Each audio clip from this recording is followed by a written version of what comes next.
What's up, guys? I'm Alex. I'm Jason with the Table Monkeys, and we are here with some more hype about the East vs. West qualifier in Toronto, Ontario. April 8th. Yeah. Mocambo Theatre. Mocambo is a crazy venue we're going to talk about in a second, but we just want to remind everybody this is a national qualifier. Yeah. Everybody in Canada, you're trying to qualify to move on to the finals for the West, which is basically for the Americas. So there's one happening in South America, there's a bunch happening in the States.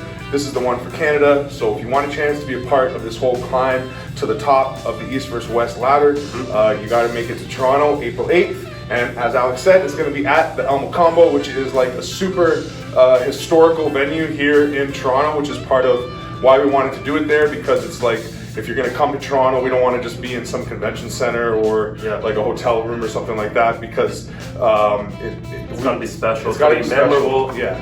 It's going to be something that that you're willing to travel for and spend the night, and we want to show off Toronto. Like exactly. This is right downtown. There's like, you're in the heart of Toronto, Spadina and Dundas, and this venue is absolutely amazing. It's been recently re-renovated, so there's 2 floors. We're going to have both floors. We're going to have amateur and a bunch of other stuff on the main floor, and then the pros and the qualifying is all going to happen on the main stage upstairs, and then there's a big VIP balcony as well. Like, the venue is just so pimped out. It's going to make like Inget's whole point is he wants to take arm wrestling to the same level as other sports and like give arm wrestlers the best of what's available. We deserve the best of everything, and I want to thank you, all of you who buy the pay-per-view, who came here to watch, who came here to compete, who came here to be our guest. I thank you very much. We deserve the best of everything, and I want to thank all of these legends, Dennis Shiplenko, Bobby Rhodes, the GOAT, our champion of the world. Come here, don't be shy. Yeah.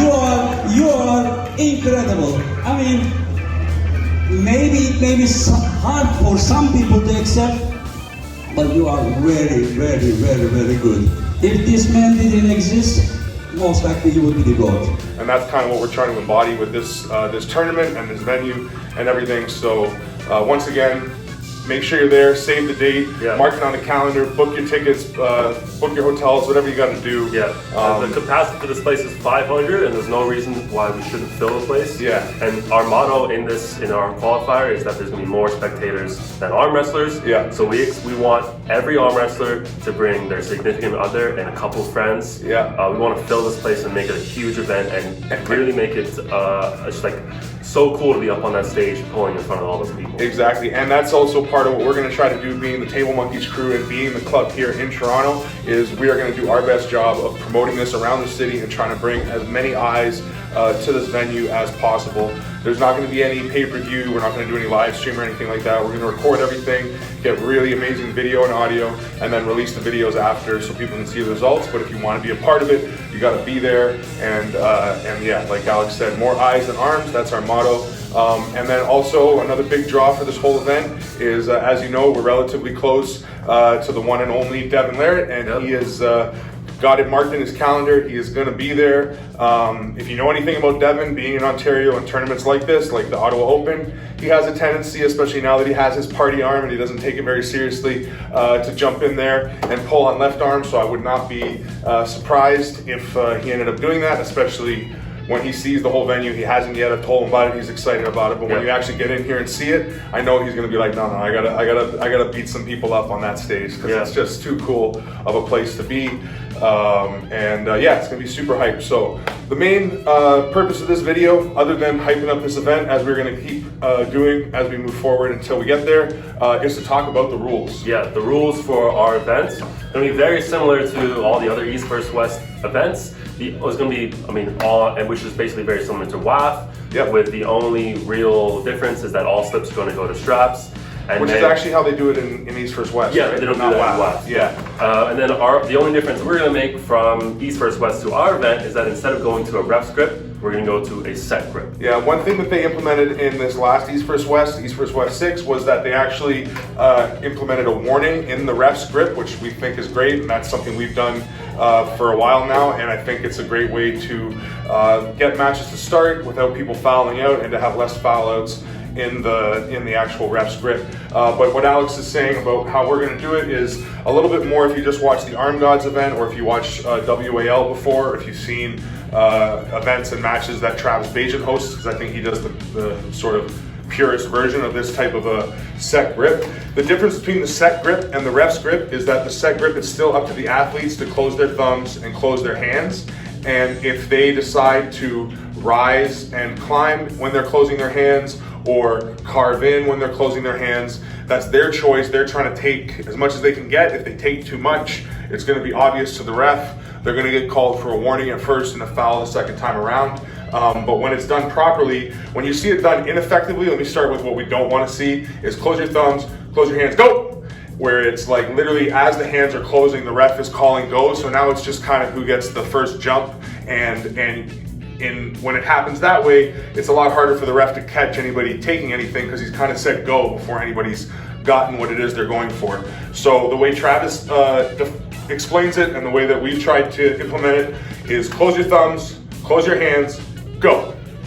Now while that's happening, the ref's going to have his hands on your wrists, and he's going to be watching the knuckles very, very closely. So if it's close your thumbs, you rise, close your hands, warning. He's going to see that knuckle cover, notice Alex's hand coming over my knuckle, and should call a warning. And now if it was a carve, close your thumbs, close your hands, he should be able to feel with his hands the carve happening, and then again either call a warning or a foul depending on where we are in the match. Yeah, but that split second is key for the ref to make sure that nothing is gained, nothing is unfair in the set grip. But you're still going to have a chance to get a grip the regular way. Yep. But it's going to be a strict 30 seconds. As soon as your elbow makes contact with the pad, the timer will be started by the down ref. 30 seconds for you to come to a grip. Yeah. And to negotiate your own grip with your opponent. If you can't get a grip, 30 seconds, then you'll go to that second. So I guess where this might be a little different than tournaments that people are used to is normally in WAF, it's once we both closed our hands. At this point, the ref is going to come in and knuckle, let me see your knuckles, turn your wrist, all that kind of stuff. They don't start the timing of the 30 seconds until the hands are closed and the ref comes in to start playing with their grip. So all this, no, I want to be here. No, I want to be here. All that stuff, they're not timing any of that. So that stuff can go on for 2 minutes before they even start the timer sometimes. And we want to avoid that. We want to keep this event really efficient. Like we said in the beginning, more eyes than arms. In order to make it work to have so many spectators, we can't have 3 hours worth of time where people are just fighting over, I'm here to hold your hand, but I'm not going to hold your hand, So as Alex said, as soon as you get to the table, basically once both opponents have touched the table, the 30-second timer is going to start by the down ref. And if you spend 30 seconds just doing this, it's just going to go, okay, set grip. We're not going to let that go on and on and on. We agree it's part of the battle, and the fight is, it's part of where getting what you want starts. But it doesn't need to take 5 minutes a match, and we can't afford for it to. So that's how we're going to handle that. The main difference is the set grip and the fact that we're going to get there relatively quickly. So we used to do this handshake grip thing, which we thought worked really well, but it didn't really take off as much as we wanted. But I think if people were to try it, it would. This is too big an event to say, no, we're going to make you do that, so we're not going to do that. But the set grip we are going to do to keep it efficient, right? And yeah, apart from that, all the other rules are WAF, so shoulder can't go over the center line, it can't go below the table in a neutral or losing position, so you have to be on your offensive side of the table to have your shoulder below. Yeah. Obviously, in the last East vs. West 6, we saw it called a little bit too strictly, or incorrectly. At least in our opinion. Yeah.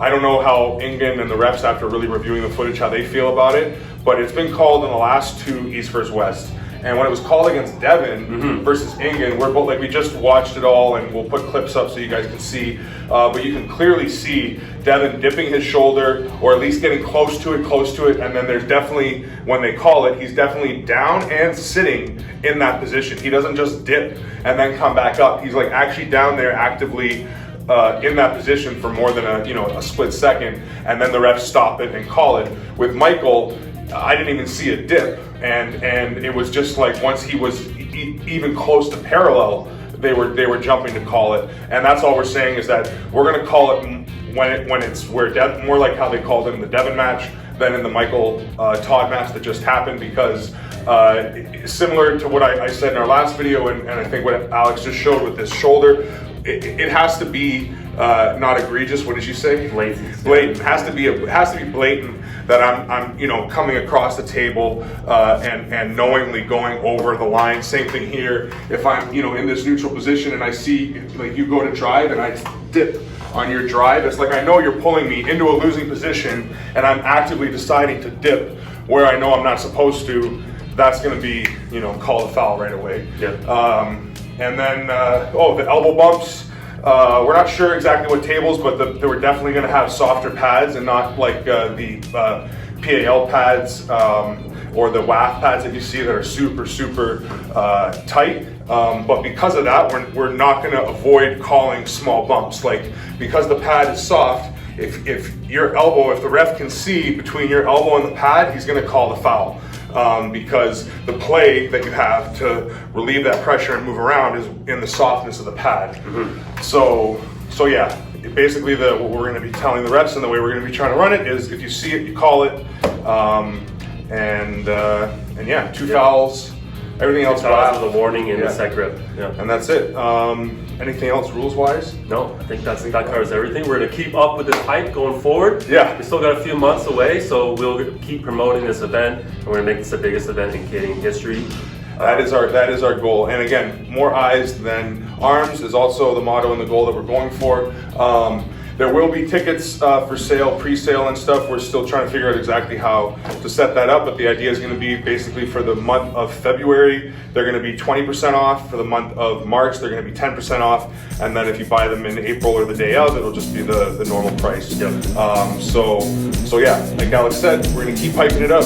Smash that bell, leave feedback in the comments, and don't forget to subscribe. Oh yeah, subscribe. Do that. Hit all those things. Yeah, we gotta get 8,000. Let's keep pumping this up. We're trying to go on another run. All right, that's the video. Like the video, smash the bell, all those things. Chances, you and I might never find the answers.